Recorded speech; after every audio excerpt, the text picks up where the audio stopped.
guys, welcome back to my channel. I'm excited you're here. I'm sharing something that I normally don't share too much, and something I do every year is goal setting, and it's usually just something that I keep to myself, but I was actually watching Rochelle Swanee, so shout out Rochelle. I was watching your 2023 goal setting kind of video, and I was like, oh, that is actually really interesting to see what other people have their goals in mind and what they're trying to accomplish. And it was really cool seeing what people were commenting some of their goals. So I thought I would share mine as well, because it's kind of cool to have a little bit of that accountability, I guess, if I put it out into the world, what some of my goals are. And I would love to hear what your guys' goals are, so that maybe I can add to my list. So, and she mentioned the same thing, we're pretty alike in the fact that I don't like to do resolutions. It makes it feel like there's something wrong with you, or like something that if you don't, completely fix something or completely reach a goal, it makes it feel like you failed. And that's not my vibe. So I just like to kind of set goals and something I can kind of track and progress forward. And so I actually thought I would put my goals and kind of track them a little bit in this planner. This planner is from essentially my sister-in-law, my brother's fiance, who also has a YouTube channel. You should go check her out, The Lit Review. Her name's Kaale, and she is a planner notebook girl like me. And so she's like, I have way too many. Do you want this one? And I love it. It's so cute. So thank you, Kaale. I'm really excited actually to use this for my goal setting and kind of tracking this year. But oh my gosh, if you're a planner girl or a notebook kind of person like me, I mean, I love sustainability, but at the same time, I'm such a paper person. But super simple little lined notebook, and I think it's gonna be really nice to write all my goals down the front and then kind of track them throughout, because some of my goals actually involve some more writing and journaling. So I think this will be a great way to do that. My kind of goals this year are for health and exercise. It's one category. Finances, reading, relationships, and mental health. So those are kind of my 5 topics. And I might add to that, depending on what goals you have. I might add to it. I might add another category or a few extra goals. But so let's break this down category by category. I am a big gym person. I go to Burn Boot Camp and I love it. So they have camps. It's not like going, to the gym and you just work out, free weights, whatever. They have camp times for 45 minutes and you sign up. So I want to hit 250 camps this year, which on average is about 21 camps per month. So I will track how I'm doing with that. So far I'm on track. We're only, midway through January, and I usually set these goals kind of midway through January. I think I can do it. I think I almost hit 200 last year, but I didn't even really come back to working out until late February or early March after having Parker. So yeah, so I think we're in good shape. It gives me an extra month and a half to reach towards that goal. Another one of my health and exercise kind of goals would be to do either like training for a 5K, or I've found some kind of mini triathlons or like a Spartan race. I would like to actually try one of those, and I'm not sure which one yet. I know that the Disney 5Ks are coming back. I think there's one at the beginning of 2024. So maybe my goal that way could kind of be working towards a 5K. I am very active, but not so much in running, not so much in swimming with a triathlon. So I want to kind of get back into that. And my other kind of health goal would be to still be averaging about 100 ounces of water a day. Not quite a gallon, but close. I think it's a little bit more attainable for me. So that's kind of my health and exercise goals. Ooh, wait, no, I will add one. I want to be able to do 5 pull-ups by the end of the year. I can do 2 right now. So by the end of the year, I'd like to do 5 in one go, 5 pull-ups. Moving into the next category, finances. This, I feel like I had a good handle on finances for a while, and I just need to revisit that budget and really just tweak a few things to really make our money work better for us. I recently read the book You Need a Budget. Highly, highly recommend. I really like the way that they talk about money and making it work for you.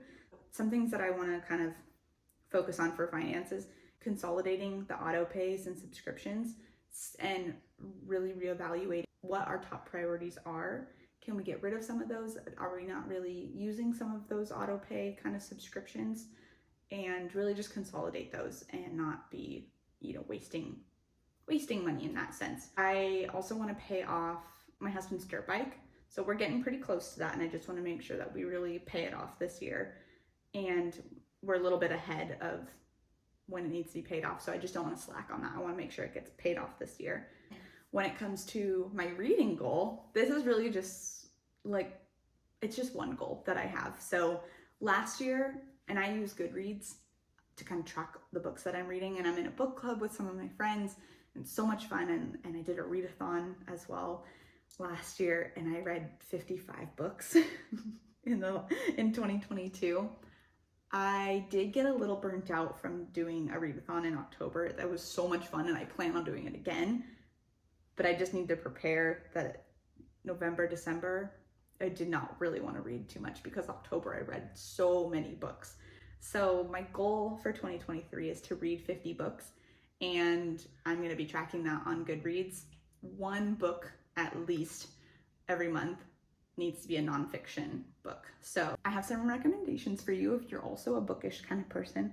So like I mentioned, my sister-in-law Caitlin, so she is over at the Lit Review. I will tag her YouTube channel, so you definitely should go give her a follow. She has this game called Litland, and it's like Candyland for books, and it's so fun. It'd be so cool to do a game like that too, but maybe next year. My goal is just 50 books. But if you're over on Instagram, she is also on Instagram, so I'll put her handle below, Caitlin McCann. And then Books and Pantone is my friend Nikki, and Books with Brooke is my friend Brooke. They all share really, really great books and book recommendations, what they're reading, their TBRs, reading challenges, things like that. So if you're also looking to get into some more books, you can follow me on Instagram or on Goodreads, and I'll be sharing kind of what I'm reading, as well as the Lit Review, Books and Pantone, and Books with Brooke. So I'll put all those, but I definitely think when I share about the readathons, I think I'll do 1 or 2 this year. When I share about those, you should come join us and do a little readathon with us. Moving into the relationship category. So being a new mom and working full-time, and my husband works full-time, one of my goals for relationships would be going on a monthly date night. We have people now who can watch our daughter. We can go out on date night. So yeah, I think that if we alternate who plans these date nights, I think that'll kind of take any pressure off, and it doesn't have to be anything crazy. It can just be, going out to our favorite winery and grabbing a glass of wine. And it could even be a date night at home, in a pinch. If we can't find somebody to watch Parker, that's totally fine. So I just want to make that more of a priority this year. Lastly, mental health. That's my last category. I go to therapy, and it's been really, really helpful for me in just managing my anxiety and my depression, both things that I struggle with and that I wasn't getting help with for a long time. So I am going to continue with therapy, and I'm going to get back into my gratitude journal. I used to do it every single day. I would write down 5 things that I'm grateful for, and I would write some affirmations below it. And I did it every day, and I just stopped. And so I'd like to get back into that. And I think that's where this book is really going to come in handy, because when I write down my goals, I think I'll mark off, how many books I read, which ones are personal development, kind of track that way too. But I really want to be putting the gratitude journal, and even those date nights and stuff, I would like to write about them in this journal. When things get overwhelming, when I'm stressed, when I'm anxious, going back and just saying, okay, but look what you're grateful for. Look at all these things that are going right in your life. And if you might not have control over other things that are making you anxious, look at all these things that you do have control over or you are grateful for. So that's something that I want to focus on more this year. Yeah, those are my goals. I used to also do a vision board, and I know Rochelle talked about that in her video. She made a vision board, and she just made it in Canva. That's what I used to do too, where I'd print out pictures and put them on like a poster board. So I might be doing something like that, TBD. I think if I do, maybe I'll record a little reel and show you what it looks like, and that way you can see kind of what the vision board looks like this year.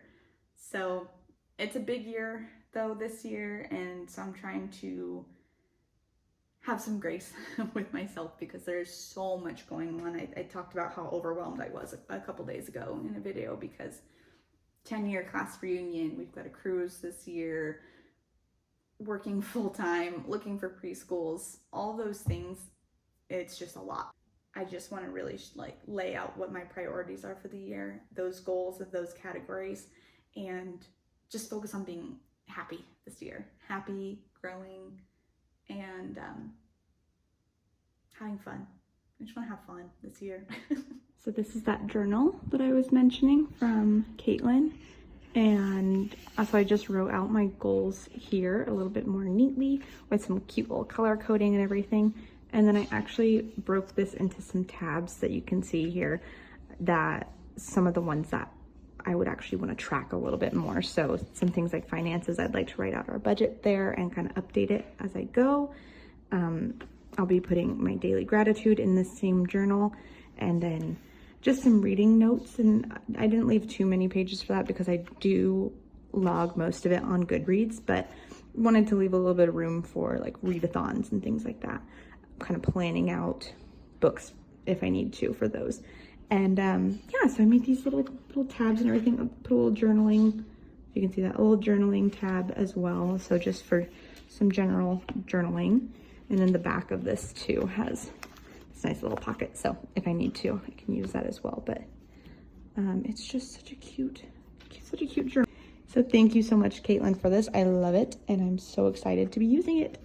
So that's it for my 2023 goal setting, a little glimpse inside of what the year looks like for me. So if you have any goals that you're working on, I would love to hear them. I'd love to get some feedback, maybe add or tweak mine a little bit.